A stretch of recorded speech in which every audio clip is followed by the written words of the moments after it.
So hi guys, how are you and welcome in my YouTube channel. और यहाँ पे आज की इस वीडियो में मैं आपको बताऊंगा उप्स कॉन्सेप्ट इन जावा। ओके, तो नॉर्मली उप्स कॉन्सेप्ट हमें पता होना बहुत ज़रूरी होती है। जावा में जो भी प्रोग्रामिंग लैंग्वेज होती है, ऑब्जेक्ट ओरिएंटेड प्रोग्रामिंग लैंग्वेज, तो वहाँ पे उप्स कॉन्सेप्ट पता होना ज़रूरी है। ठीक है, तो सबसे पहले यहाँ पे ये जो उप्स है, यहाँ पे हम ऑल उप्स बोलते हैं। इसका लॉन्ग फॉर्म है object oriented programming, object oriented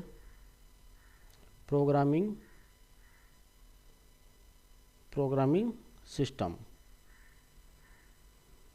ठीक है, तो यहाँ पे उप्स का मतलब होता है ऑब्जेक्ट ओरिएंटेड प्रोग्रामिंग सिस्टम। तो उप्स कॉन्सेप्ट हमें पता होना ज़रूरी है। तो ये जो ऑब्जेक्ट ओरिएंटेड प्रोग्रामिंग मतलब ये इस तरीके की प्रोग्रामिंग है कि हम प्रॉब्लम को ऑब्जेक्ट ओरिएंटेड वे से सॉल्व कर सकते हैं, और उसके अंदर को ऑब्जेक्ट ओरिएंटेड कॉन्सेप्ट दिए गए हैं, तो कुछ मैकेनिज़्म दिए गए हैं, उसका इस्तेमाल करके हम जो भी प्रोग्राम लिखते हैं तो ऑब्जेक्ट ओरिएंटेड वे से प्रोग्राम लिखते हैं और उसी से सॉल्यूशन प्रोवाइड करते हैं। ठीक है, तो इस तरीके की जावा ये लैंग्वेज है, इसी को ऑब्जेक्ट ओरिएंटेड प्रोग्रामिंग लैंग्वेज कहा जाता है जावा को। सो नॉर्मली यहाँ पे उप्स कंसेप्ट 4 ही बताया जाता है हियर। टिपिकली उप्स कंसेप्ट तो यहाँ पे जो भी है उप्स कंसेप्ट 4 ही बताया जाता है। सो उसमें से नंबर 1 है एनकैप्सुलेशन,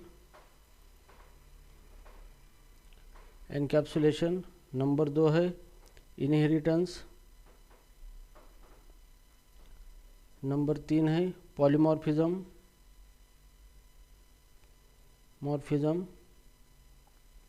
नंबर 4 है एब्स्ट्रैक्शन।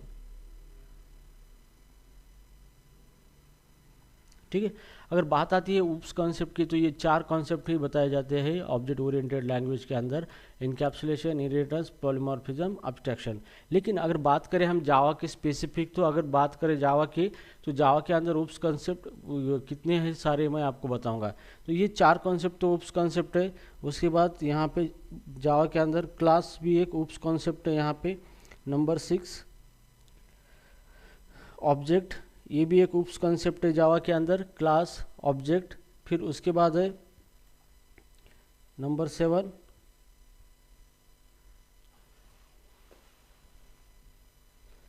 एसोसिएशन, ये भी एक उप्स कंसेप्ट है जावा के अंदर।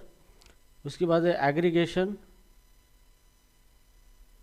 ये भी एक उप्स कंसेप्ट है जावा के अंदर। उसके बाद है कंपोजिशन,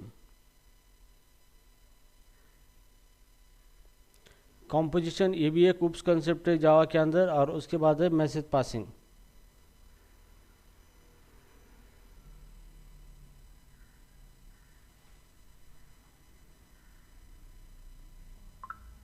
ठीक है, तो यहाँ पे 10 प्रकार के उप्स कॉन्सेप्ट है जावा के अंदर। लेकिन यहाँ से सबसे मेन है, यहाँ पे ये मेन उप्स कॉन्सेप्ट ये है यहाँ पे, जो कि यहाँ एब्स्ट्रैक्शन, यहाँ पे इनकैप्सुलेशन, इनहेरिटेंस, पॉलीमॉर्फिज्म और एब्स्ट्रैक्शन, ये मेन उप्स कॉन्सेप्ट है यहाँ पे, मेन उप्स कॉन्सेप्ट।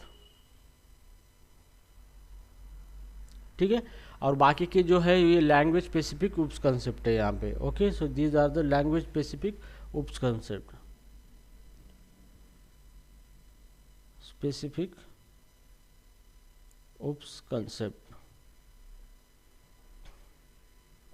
ठीक है, तो अगर आपको इंटरव्यू में पूछा जाए, चाहे इंटरव्यू में अगर पूछा जाए तो उप्स कॉन्सेप्ट क्या है, तो आप प्राइमरी उप्स कॉन्सेप्ट 4 है, जैसे कि इनकैप्सुलेशन, इनहेरिटेंस, पॉलीमॉर्फिज्म, एब्स्ट्रैक्शन। अगर बात आती है जावा की, तो जावा के अंदर टोटल 10 उप्स कॉन्सेप्ट है, जैसे कि इनकैप्सुलेशन है, इनहेरिटेंस है, पॉलीमॉर्फिज्म है, एब्स्ट्रैक्शन है, क्लास है, ऑब्जेक्ट है, association, aggregation, composition and message passing. तो ये उप्स कॉन्सेप्ट हमें पता होना ज़रूरी है। ये किस तरीके से इसका इस्तेमाल किया जाता है प्रॉब्लम सॉल्व करने के लिए, ये हमारी वीडियो सीरीज में सारी चीज़ें मैं आपको सिखा दूंगा कि ये एसोसिएशन क्या होता है, प्रोग्रामेटिकली हम उसको कैसे डेमोन्स्ट्रेट कर सकते हैं, एग्रीगेशन क्या होता है, कंपोजिशन क्या होता है, मैसेज पासिंग किसे कहते हैं, ये सारी चीज़ें हम देखेंगे। ठीक है, तो फिलहाल इस वीडियो में उप्स कंसेप्ट के बारे में आपको डिटेल में बताना था, तो मैंने यहाँ पे डिटेल में बता दिया है कि उप्स कंसेप्ट यहाँ पे 10 है जावा के अंदर। और ऑब्जेक्ट ओरिएंटेड प्रोग्रामिंग सिस्टम जो होती है उसी को उप्स कहा जाता है, जो कि कुछ mechanism object oriented basis problem solve करने का मैकेनिज़्म हमें प्रोवाइड करती है, उसके हिसाब से हम प्रोग्राम करते हैं। जो भी प्रोग्राम है ऑब्जेक्ट ओरिएंटेड वे से हम सॉल्व क्रिएट करते हैं, और हमारी जो भी रिक्वायरमेंट है, हमारा जो भी लॉजिक है, हम उसके अंदर ऑब्जेक्ट ओरिएंटेड वे से क्या कर सकते हैं, सॉल्व कर सकते हैं। ओके, तो यहाँ पे ऑब्जेक्ट ओरिएंटेड प्रिंसिपल का इस्तेमाल होता है। तो ये उप्स कंसेप्ट जो है ये ऑब्जेक्ट ओरिएंटेड प्रिंसिपल ही होते हैं, जिसको जावा के अंदर अलग तरीके से इम्प्लीमेंट किया गया है। ओके, तो हम बाद में देखेंगे ये सारी चीज़ें, इसके ऊपर एक सेपरेट एक चैप्टर है, और उसके अंदर बहुत सारे कॉन्सेप्ट है जो हमें सीखना बहुत ज़रूरी है प्रोजेक्ट करने के लिए, as well as the job करने के लिए और इंटरव्यू क्रैक करने के लिए। ठीक है, so guys I hope you understand the OOPs concept here. So मिलते हैं नेक्स्ट वीडियो में विथ नेक्स्ट टॉपिक के साथ। Thank you so much.